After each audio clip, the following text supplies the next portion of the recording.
할렐루야, 조나스입니다. 오늘도 말씀 하루를 시작합니다. 슬기로운 아침 시간 예레미야 30장 말씀입니다. 우리는 과거에 일어난 일들이 구전으로 전해 내려올 때 그것을 역사라고 말하지 않습니다. 문자로 기록되어서 후손들이 볼 수 있을 때 그것을 역사라고 부르죠. 만약 과거의 일들이 기록으로 존재되지 않는다면 우리는 지난 시간들에 발생한 일들을 알 수 없었을 것입니다. 기록은요, 중요하고 기록의 힘은 굉장합니다. 이런 기록의 중요성을 미리 알았던 사람이 있습니다. 바로 정약용입니다. 정약용은 조선 후기 정조가 가장 사랑했던 신하였는데 그의 집안은 천주교를 믿는 집안이었어요. 당시 조선에서 천주교는 용납될 수 없는 종교였기 때문에 정약용을 반대했던 세력들은 천주교를 빌미로 그의 탄핵을 추진합니다. 정조가 살피고 돌봐주었음에도 더 이상 정약용을 품을 수 없는 상황이 되자 정조는 어쩔 수 없이 그를 귀양 보냈습니다. 그러면서 한 말은요, 귀양의 시간이 길지 않을 거야, 곧 다시 부르마 라고 말하면서 정약용을 귀양 보냈습니다. 그런데 안타깝게도 정조가 죽게 되면서 정약용의 귀양살이는 18년 동안이나 지속되었죠. 또 온 집안은 패족이 되어서 더 이상 벼슬길에 나가지도 못하는 상황이 되었습니다. 놀라운 것은 정조가 죽고 난 이후 18년의 귀양살이 동안 정약용은 500권 이상의 책을 기록했다는 것입니다. 기록에 의하면 오랜 시간 동안 책을 쓰기 위해서 앉아있다 보니 양쪽 복숭아뼈가 3번이나 구멍이 생겼다라는 말도 있어요. 그럼 왜 이렇게 정약용은 몸을 아끼지 않고 책 쓰는 거에 기록에 집착했을까요? 그가 아들에게 보낸 편지를 보면서 마음을 좀 알 수 있는데요. 이런 글귀가 있었다고 합니다. 아들아, 내가 이렇게 글을 계속 쓰는 이유는 멸문주화를 당한 우리 집안이 패족으로 몰려서 사람들에게 완전히 잊혀지지 않기 위함이다. 만약 내가 글을 쓰지 않으면 재판 기록만 남을 것인데 그 기록만 보면 후대 사람들이 나를 오해하지 않겠는가. 그러므로 나는 끊임없이 글을 써서 사람들의 오해를 불식시키려 한다 라고 아들에게 편지를 썼다고 합니다. 정약용은 기록에 대한 힘을 잘 아는 사람이었던 것이 분명합니다. 시간이 지나 오늘 이 시대의 어떤 사람도 정약용을 국법을 어긴 흉악범으로 기록하지 않습니다. 오히려 조선 후기에 실학을 집대성한 사람으로 기억하고 있죠. 이렇게 된 결과는 끊임없이 기록물을 남겼던 그 이유 때문에 정약용에 대한 평가가 달라진 것입니다. 기록의 힘은 강한 것이에요. 그래서 하나님께서도 예레미야에게 말이 아니라 기록으로 남겨놓으라고 특별한 당부를 하십니다. 2절 말씀이에요. 이스라엘의 하나님 여호와께서 이와 같이 말씀하여 이르시기를 내가 내게 일러준 모든 말을 책에 기록하라. 아멘. 예레미야는 지금까지 하나님께서 하신 모든 말씀을 빠짐없이 다 기록했지만 하나님께서는 다시 한번 기록하라 라고 당부하십니다. 하나님은 도대체 무엇을 기록하라는 것일까요? 3절 말씀이에요. 여호와의 말씀이니라. 보라, 내가 내 백성 이스라엘과 유다의 포로를 돌아가게 할 날이 오리니 내가 그들을 그 조상에게 준 땅으로 돌아오게 할 것이니 그들이 그 땅을 차지하리라. 여호와께서 말씀하시니라. 아멘. 하나님께서는 예레미야에게 포로 귀환에 대한 말씀을 기록하여 남겨두라고 하신 것이었죠. 하나님께서는 지금까지 예레미야에게 너희들은 반드시 망할 것이고 이 나라는 바벨론의 포로로 잡혀갈 것이며 이 땅은 고통받을 것이라고 계속하여서 말씀하셨습니다. 하지만 이제는 돌아올 날을 말씀하시는데 말로만 하지 않고 기록으로 남기려 하시는 것입니다. 멸망을 얘기하신 이후 돌아올 것에 대해서는 글로 남겨서 이스라엘 사람들이 읽을 수 있게 허락하신 것이죠. 하나님은 이어서 더 구체적으로 말씀하세요. 8절 말씀입니다. 만군의 여호와의 말씀이라. 그날에 내가 내 목에서 그 멍에를 꺾어버리며 내 포박을 끊으리니 다시는 이방인을 섬기지 아니하리라. 아멘.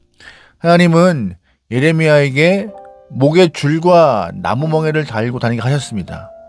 그런데 포로기를 마치고 돌아오는 그날에는 이 모든 줄과 멍에와 포박을 끊어버리고 돌아오게 할 것이다 라고 하나님은 선포하셨어요. 그것을 기록하래요. 또 이런 말도 있습니다. 10절 말씀이에요. 여호와의 말씀이니라. 그러므로 나의 종 야곱아 너는 두려워하지 말라. 이스라엘아 놀라지 말라. 내가 너를 먼 곳으로부터 구원하고 네 자손을 잡혀가 있는 땅에서 구원하리니 야곱이 돌아와서 태평과 안락을 누릴 것이며 두렵게 할 자가 없으리라. 아멘. 하나님께서 그들에게 평안을 주신대요. 누구에게요? 포로기를 마치고 돌아온 영혼들에게요. 하나님께서 이렇게 기록하신 이유가 무엇일까요? 그냥 이전처럼 예레미야에게 선포하라 하시면 될 텐데 포로기를 마치고 돌아올 것과 돌아온 영혼들에게 평안함을 주시겠다라고 허락하신 그 은혜를 글로 쓰라고 하신 이유가 뭐예요? 눈으로 읽고 용기를 잃지 말라 하시는 것입니다. 남유다 백성들은 이제부터 70년 동안 바벨론의 포로로 살아가야 합니다. 포로살이는 고되고 힘든 날이 지속될 것인데 그때 낭만과 절망으로 삶을 망가뜨리지 말고 말씀을 꺼내어서 읽어보고 용기를 내라는 것이었죠. 분명 남유다 사람들은 70년 포로살이 기간 동안에 이 말씀을 읽으면서 힘을 얻었을 것입니다. 하나님이 남겨주신 그 글들, 하나님이 선포하시고 예레미야에게 예언하셨던 그 말들을 글로 남겨놓고 읽게 하심으로 그들에게 하나님의 때와 손길을 기대하라고 허락하셨던 것입니다. 우리가 지금 이 어려운 시간을 보내고 있지만 하나님은 반드시 우리를 돌아가게 하실 것이라고 되새김을 멈추지 말라라고 하시는 것입니다. 분명 하나님의 때를 기다리며 삶의 소망을 얻었을 것이기에 하나님은 글로 된 하나님의 말씀을 읽게 허락하신 것이죠. 하나님은 중요한 약속이 있으면 반드시 기록하셨습니다. 십계명은요, 하나님이 직접 기록하셔서 모세를 통하여 이스라엘 영혼들에게 주신 것입니다. 메시아의 약속도 하나님이 기록으로 남겨주신 것이죠. 복음서에는 예수님이 이 땅에 오셔서 하신 사역이 남김없이 기록되어 있고요. 그뿐입니까? 교회의 역사와 성령의 사역은 서신서와 사도행전에 기록되어 있습니다. 우리가 하나님의 말씀을 통하여서 은혜를 받는 모든 말씀은 하나님께서 많은 저자들을 통하여서 우리에게 주신 것입니다. 우리가 힘들지 않도록 낙심과 절망하고 쓰러질 때마다 기록된 말씀을 읽어보라고 다시 힘을 얻도록 하시는 언약의 말씀인 것이에요. 하나님은 지금도 말씀하십니다. 많이 힘들구나. 말씀을 보렴. 말씀을 통하여서 나의 약속을 다시 한번 확인해 보렴. 당시 70년 포로기를 살았던 사람들은 하나님의 말씀을 통하여서 힘을 얻고 소망을 가졌던 것과 같이 우리도 말씀을 통하여서 하나님의 약속을 발견하고 그 약속을 통하여서 희망과 소망함을 얻기 바랍니다. 만약 기록된 말씀이 없고 그냥 입에서 입으로 흘러내려왔던 구전의 이야기만 있다면 그 이야기 가운데 하나님의 참뜻이 흐려졌을 것입니다. 거기에 우리의 의도와 우리의 생각이 덧붙여져서 원래 본뜻을 잃어버렸을 것이에요. 그러기에 하나님이 은혜로 허락하신 그 글로 된 말씀을 여러분 잘 읽어보면서 자주 읽어보면서 하나님의 깊은 마음과 하나님을 허락하신 그 소망함과 희망을 얻고 살아갈 수 있는 하나님의 귀한 영혼되면 좋겠습니다. 우리는 오늘 하루 수많은 것들을 눈에 담을 것입니다.